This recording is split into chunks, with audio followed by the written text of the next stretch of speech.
Before we start, I'd like to give a shout out to Dark Times Prepping, a fairly new channel on YouTube. Thanks for the comments you've been putting underneath the videos. There's some really informative information that you're giving to me. So guys, share the love a little bit, go and have a look at his videos and subscribe and watch how this channel is going to develop, because I think this is going to be an interesting one. And whilst we're on YouTube still, our Vin Diesel over there in Canada is knocking out some videos quite often now, and there's some informative stuff there. This new series that he's doing, interesting, with a female soil scientist. Brilliant stuff. Nate seems to knock out these videos. They seem to appear on YouTube at 3 o'clock in the morning for some reason. Must be the time difference. But yeah, go and have a look at this, guys, if you're interested in gardening, which I think is important. Everything seems to be a bit clickbaity these days, but I guess it's got to happen, hasn't it? I mean, old Brad there at Full Spectrum Dramaticism. Getting back to Saskatchewan Survival Man and Ashley, which he's brought onto the channel. She's a soil nutritionist or soil scientist, which actually, just watching a couple of videos now, I've now understood that this is the most important thing, is getting your soil preparation right first of all. I'll leave a link down below to this How to Survive video, and this will have Ashley there, and there will be a link to her channel, and it's worth watching. Although she's in Canada, she's still a soil scientist. The science still is relevant. And I've also got to say this, generally I actually respect Canadian Prepper because he puts his heart and soul into what he's doing, and you can see how he's expanded. It's good. Anyway, back in the UK, we have reduced prices, don't we? And they seem to be on the increase in shops. I've noticed this in quite a lot of shops, and I don't think people are buying because they're scared of the prices. This is half price. It's good for me. 10 eggs for £1.19. Yeah, so I've got 2 boxes of them, and we eat tons of these, so that's all good. Now for scavenging, look at this, a sack barrow found from a skip. This could be turned into a portable suitcase carrier, along with a air dry, which I've been cut up for something else. And then there was a wheelbarrow pulled out of a skip. Yes, and these too. Somebody was doing a remodelling of their garden. Look at these, nice. Good for planters and for trading. That's what I'll be doing pretty shortly, using those. And this one as well for climbing plants. Yep, that'll do very nicely, thank you very much. Pull it out the skip, chuck it in the car, and then drive off and put it in my garden. So this is the way it is. I'm amazed at how much people chuck away, always have been. Even this hanging basket, it's maybe no use to somebody. If I don't want it, I can always put it on a car boot sale and sell it, can't I? But we'll have tomatoes hanging out of there, which is better than flowers, more productive. And for the pallet wood and other stuff I've scavenged, here we go, is a frame for tomatoes to be hung off from, and some mystery tomatoes, which I don't know what they are yet. They were a gift. This is the pièce de résistance this week, which are empty missile boxes. Well, that's what you'd think, wouldn't you? Yeah. The benefits of war, empty boxes. Well, they aren't really, but they do look like that, don't they? Something out of the War Department. Long things cased, yeah, with stamps W43. Well, they're not actually missile boxes. They are camshaft boxes from Packard trucks. So these are warranty issue boxes that they deliver the camshafts in to be replaced. Useful. Planter boxes, yep, so that's even more resources for nothing.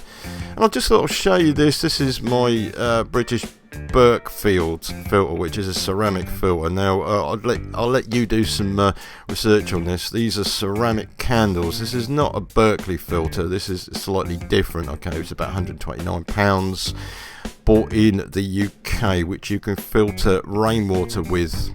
Okay, which we bought 2 of these to send to the Ukraine last year, actually, before they had a crisis, to the old sister-in-law, which the water there is not actually brilliant. The quality of the water is not brilliant. It doesn't filter out calcium carbonate, but it does filter out viruses and bugs. Do some research on it. Maybe of help if you have a babbling brook at the bottom of your garden, or somewhere where you can access natural water. As it says, for use on municipal water or natural water supplies, which includes rainwater. Yep, so it's worth actually looking at. I'll leave a link below for this one if you're interested. Yeah, right then guys, hello, welcome back. And just had this lady looking at this tree, wondering why it was talking to itself. She did work out that it was actually me sitting up here talking to myself. I just told her I was talking to the tree spirits because I couldn't think of a better answer. But hey ho, never mind. The people around here are really friendly. They're very kind and polite, and they let you out at junctions. It's a sleepy English town. It's as simple as that. It's very lively, and there is a main road just over there, and you'll hear the traffic, and you'll hear the occasional motorbike racing down there. You can't quite get enough peace and quiet in the UK because it's so crowded in this country. It's so crowded. I'm envious of people who live out in Canada and America and in Russia, places like that where you can get lost for days, can't you? Yeah, but hey ho, it's just the way it is. So yeah, what do I want to talk about today? Hunger, and the different types of hunger and recognising them. Okay, so if you're diabetic or you suffer from hypoglycemia, what happens is your blood sugars will drop and you will start to get a little bit irritated, you'll get shaky. Worst case is that you'll start to feel weak and dizzy, and you know you need to eat. Okay, that's actually insulin resistance, which is not good. That's your insulin mopping up. There's far too much insulin being produced, and it's mopping up the sugars, okay, and it doesn't know what to do with them, and generally what happens, it turns it into fat or tries to store it as body fat. Okay, it's not a good scenario, but quite a large percentage of the population are obese. They do have insulin resistance, okay, and they will suffer that. Mild case is the hangries, isn't it? Okay, if you understand about diabetes or a little bit about it, you'll understand hangry is an indication of it. All right. So when you eat carbohydrates, generally pastas, rice, potatoes, starches, stuff like that, it's all sugar. It's all sugar. It gets converted into sugar, and the body will pack the muscles out and the cells out with glucose, and that's where your energy is. Okay, but it's not a necessary source. It's not a necessary source of energy. However, somebody who has breakfast in the morning will start to get hungry about 4 to 5 hours later once the insulin's mopped up the blood sugars. A healthy person will just ignore it and they'll carry on until they sit down to eat, whereas some people get desperate and they'll want to eat. Okay, somebody who's on a ketogenic diet, it's not necessary to be on one, but this is just the extreme. This is where you don't eat carbohydrates or very few carbohydrates. They're eating fats and they're eating protein. Okay, they eat a high amount of fat. It's a lot more energy dense, and they tend not to get hungry too quickly. Okay, so they can go all day on one meal, which is advantageous. Okay, your body needs essential fatty acids, it needs essential amino acids, so you get that through the proteins and you get that through fats, not just animal fats. You can get it through vegetable oils, stuff like that, nuts, and it does make a difference. Okay, now if you are in a scenario where you're not going to eat for a while, then fasting is probably the best way to go, and I have talked about it on this channel. Okay, get used to fasting. Intermittent fasting is great. You just don't eat during the day and just have one meal a day, which I think most of us are going to have to do soon, aren't we? And I think there was a news report recently, I heard that some people are skipping meals because they can't afford the food. Well, it's not even started yet. The food is still there in the shops and the prices haven't gone up that much. But what I'd like to challenge you to is the breakfast challenge, all right, to notice the difference, to see if you do actually notice a difference in your hunger. Okay, now first morning you get up and you haven't eaten, have your porridge, your toast and eggs, whatever else like that, and then go through and see how long, time yourself before you start to get hungry, because it's usually about 4 to 5 hours. So if you eat at 6, for instance, then around about 10 o'clock, okay, 10, half past 10, something like that, you'll start to get twangs. Some people will get hangry. Okay, and then log that. All right, do your normal day, do what you do. When you go to bed at night, don't eat until you wake up in the morning, and then have bacon and eggs, and have a good serving of, and see what happens then. See how long you can go for, and it will make a difference. I tell you, you will notice a difference.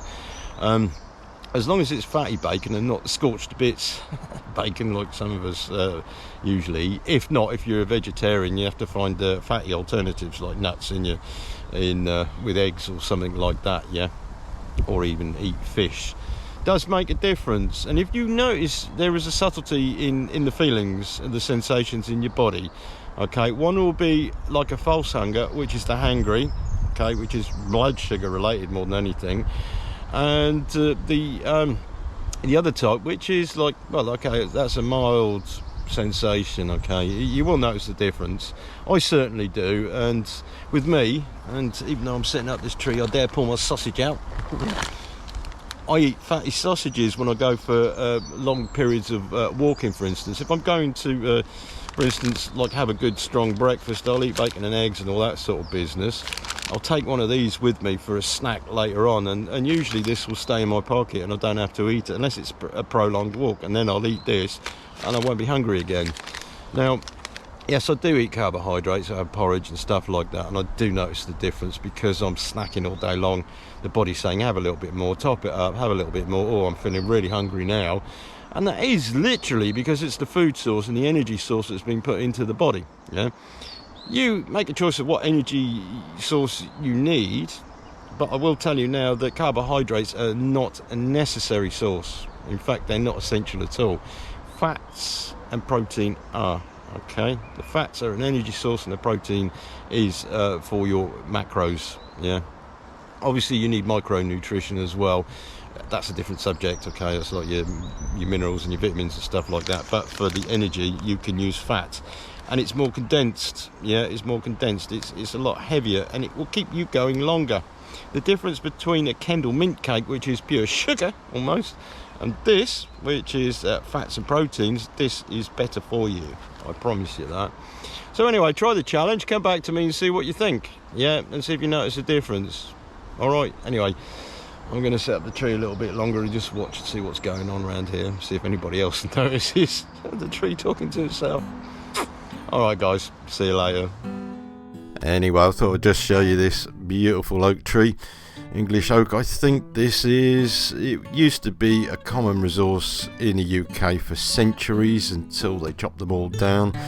You don't find many of them about at all, and all the oak trees in the UK are actually quite young. At one time they were managed for shipbuilding, tool building, furniture making, all that sort of thing, but it's all gone. Anyway, I just thought I'd show you. This is a minefield, dog shit alley. Very popular walk for dog walkers. Most people don't pay much attention what's around them, but there is a good resource here for middle-aged men with prostate problems. That's the stinging nettle. Underneath the stinging nettle there's a root. The nettle root is good for enlarged prostates, and this is something that 50% of guys over 50 years old will suffer from, is enlarged prostate. So you can dig the roots up, turn them into tea. Good old stinging nettle will be a medicine for you. Just a thought.